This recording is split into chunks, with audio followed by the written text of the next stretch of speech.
কটা পুরো লিখবি খোকা? আমি এক্ষুনি গিয়ে দেখব। হ্যাঁ মা, এই লিখছি। মা, একটু তরকারি দেবে? খুব খিদে পেয়েছে। গরম গরম তরকারি দাও না একটু। দাঁড়া, এখনো হয়নি, হলে দিচ্ছি। তোর বাবাটা এখনো কেন এলো না কে জানে।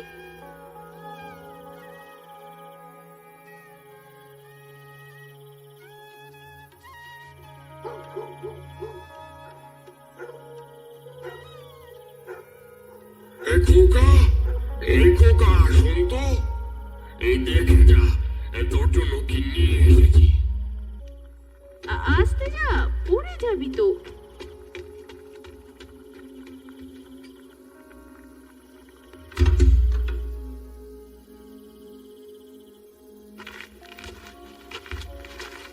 বিনয় বাইরে গিয়ে দেখে কই তার বাবা, কেউই তো নেই।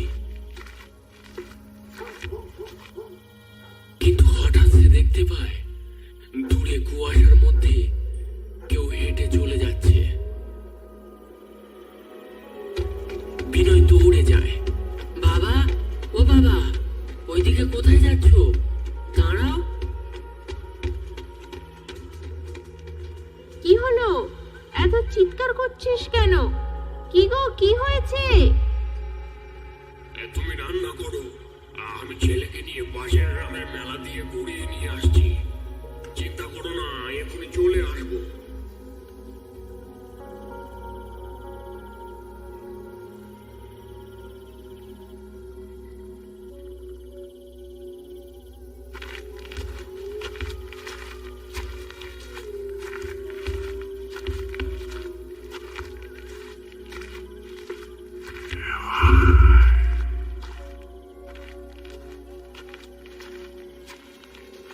বিনয় ছুটতে ছুটতে বাড়ি ছেড়ে অনেকটা দূরে চলে এসেছে।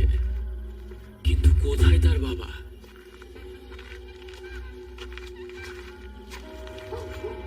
বিনয় ধীর গলায় বাবাকে ডাকতে থাকে। বাবা, তুমি তুমি কোথায়?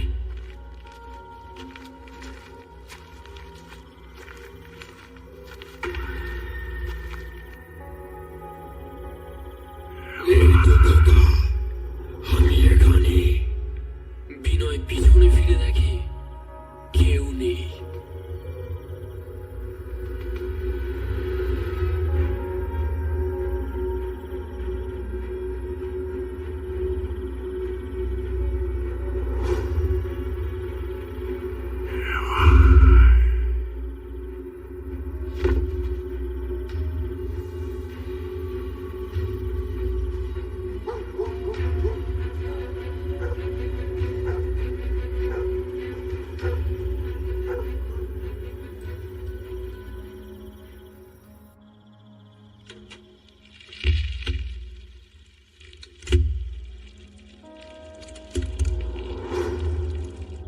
কই গো, এসে গেছি। আমি এখনো রান্না করছি, তুমি ছেলেটাকে পাঠিয়ে দাও তো, ও তরকারি খাবে বলছিল। ছেলেকে পাঠাবো মানে? ও এখানে নেই। এখানে থাকবে কিভাবে? হ্যাঁ, তুমি তো নিয়ে গেলে একটু আগে, বললে মেলায় নিয়ে যাচ্ছ। অবিনাশ কথাটা শুনে স্থির হয়ে যায়। তাহলে কি সে এসেছিল? সে কি আমার ছেলেটারে? তুমি রান্না করো, আমি ছেলেকে নিয়ে আসছি। ও বোধহয় কানাইদের বাড়ির দিকে গেছে। কি যে করো তোমরা দুই বাপ বেটায়! সন্ধেবেলায় ছেলেটাকে একটু বই পড়াবে তা নয়, ওকে নিয়ে চলে গেল। আর তারপর এক্ষুনি বলছো কানাইদের বাড়িতে গেছে। আমার হয়েছে যত জ্বালা।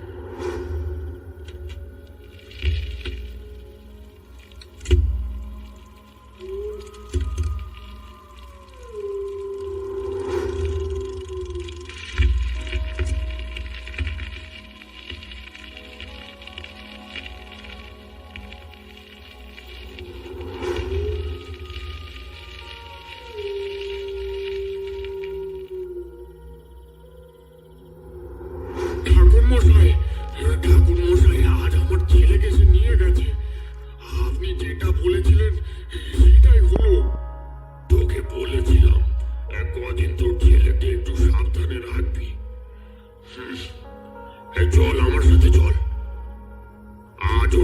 থেকে তবেই ছাড়বো।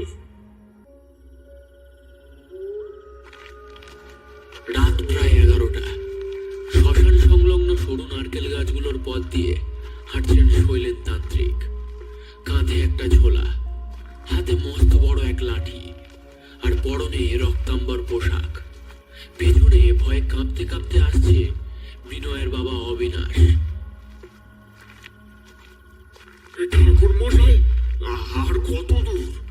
এই বাগানটার বদনাম আছে, দিনের বেলাতেও কেউ এইদিকে আসে না। ভয়কে যত প্রশ্রয় দিবি সে তত মাথায় চড়বে অবিনাশ। সোজা হয়ে হাঁট, জবটা মনে আছে তো? হাটে মনে আছে, কিন্তু বাতাসটা কেমন ভারী লাগছে না আপনার? মনে হচ্ছে কেউ আমাদের পিছু পিছু আসছে।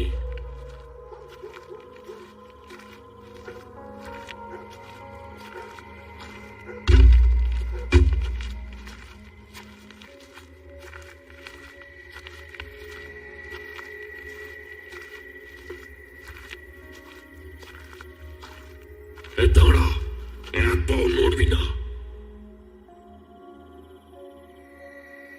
কি হলো ঠাকুর মশাই? কিছু দেখতে পাচ্ছেন?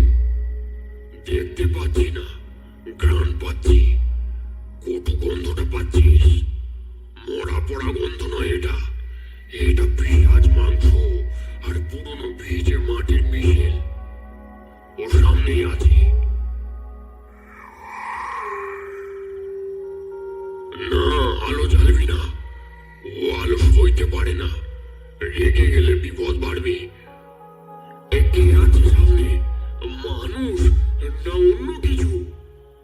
মানুষ হলে তো কথা ছিল না রে। যা দেখবি চিৎকার করবি না, শুধু মনে রাখবি আমি তোর সাথে আছি। ঠিক তখনই সামনের বড় অশ্বত্থ গাছটার উপর থেকে একটা অদ্ভুত খিলখিল হাসি ভেসে এলো। হাসিটা মানুষের মতো নয়, যেন দুটো পাথর ঘষলে যেমন শব্দ হয়, অনেকটা সেরকম। হঠাৎ গাছের উপরে সেই খিলখিল হাসিটা বন্ধ হয়ে যায়। চারপাশটা আবার থমথমে। হাসিটা বন্ধ হয়ে গেল কেন ঠাকুর মশাই? ও কি চলে গেছে? না, ওর নাম কি? অবিনাশ, আমার গায়ের কাছাকাছি থাকবি। যাই দেখিস না কেন চোখ বন্ধ করবি না। আর হ্যাঁ, তার চোখের দিকে ভুলেও তাকাবি না।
যন্ত্রণা!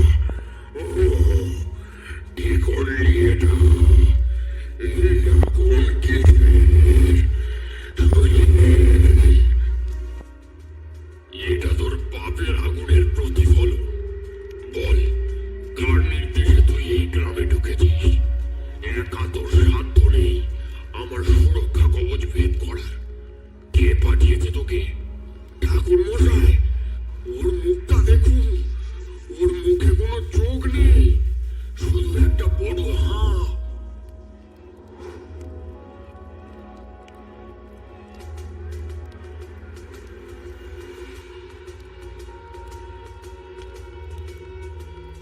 ভয় পাস না অবিনাশ, ও একটা অন্ধ পিশাচ। কেউ একে তান্ত্রিক অবিচার করে জাগিয়ে তুলেছে। বল পাষণ্ড, তোকে কে পাঠিয়েছে? নইলে দণ্ডেই তোকে বর্ষ করব। বলবো না, বলবো না, বলবো না। আমাকে মুক্তি দেবে বলেছে। সেই জমিদার বাড়ির ভোর বস্ত কক্ষে বসে রক্তদান গ্রহণ করছে।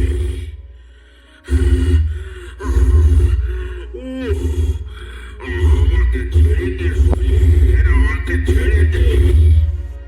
পেঁয়াজটা যন্ত্রণায় কুঁকড়ে গিয়ে মাটির উপর আছাড়ি পাছাড়ি খেতে লাগলো। শৈলেন তান্ত্রিকের হাতের বিভূতি যেন তপ্ত লাভার মতো ওর শরীরে বিচ্ছে।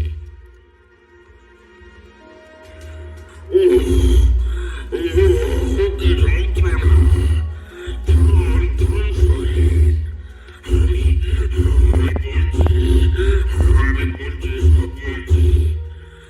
আগুনের শিখাটা নিভা শরীর, আগুনের শিখাটা নিভা। আগে নাম বল, কার ইশারায় তুই গ্রামে এই তাণ্ডব চালাচ্ছিস? কার আদেশে তুই এই নরবলির খেলা খেলছিস? সে কোনো সাধারণ মানুষ নয়, তার নাম রুদ্র ভৈরব। সে নিজেকে তোর গুরু ভাই বলে দাবি করে। সে জমিদার বাড়ি ওই অন্ধকার মাটির তলার ঘরে বসে মহাকালের সাধনা করছে। আমাকে আমাকে সে ওখান থেকে মুক্ত করে এনেছে। ওহ, হায় কি যন্ত্রণা! শৈলেন তান্ত্রিকের চোখ দুটো স্থির হয়ে যায়।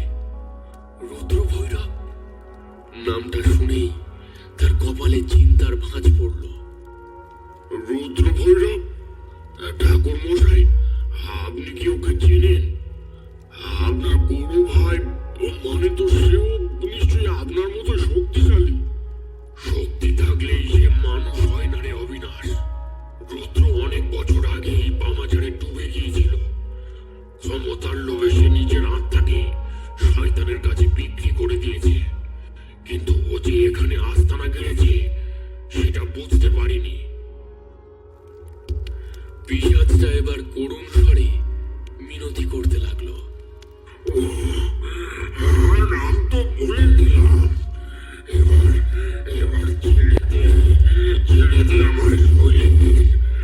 আমি আমি গ্রামের ছেড়ে আর মানাবো না শরীর। আমায় ছেড়ে দে। তোকে ছেড়ে দিলে তুই আবার কারো ক্ষতি করবি। তোকে মুক্তি দেব, তবে এই জগৎ থেকে নয়, এই অস্তিত্ব থেকে। ওম শ্রীং বগলামুখী সর্বদুষ্টরাং ভজং মুখং পদং স্তম্ভৈস্তরং। পেঁয়াজটা একটু বিকট চিৎকার করে ধোঁয়ায় মিলিয়ে গেল।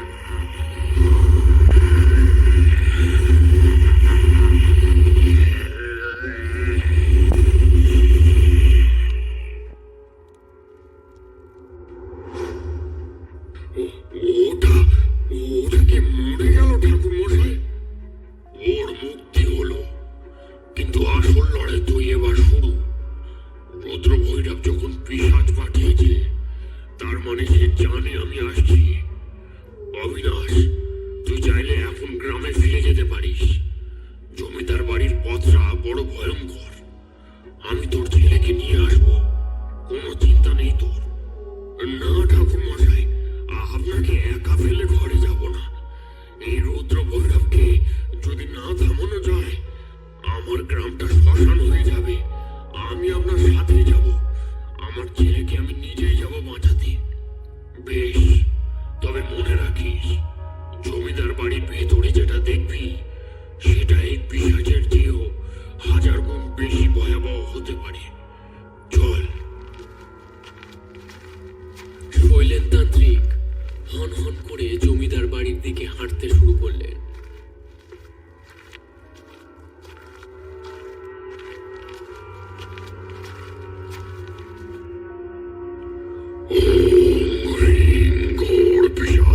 ক্লিং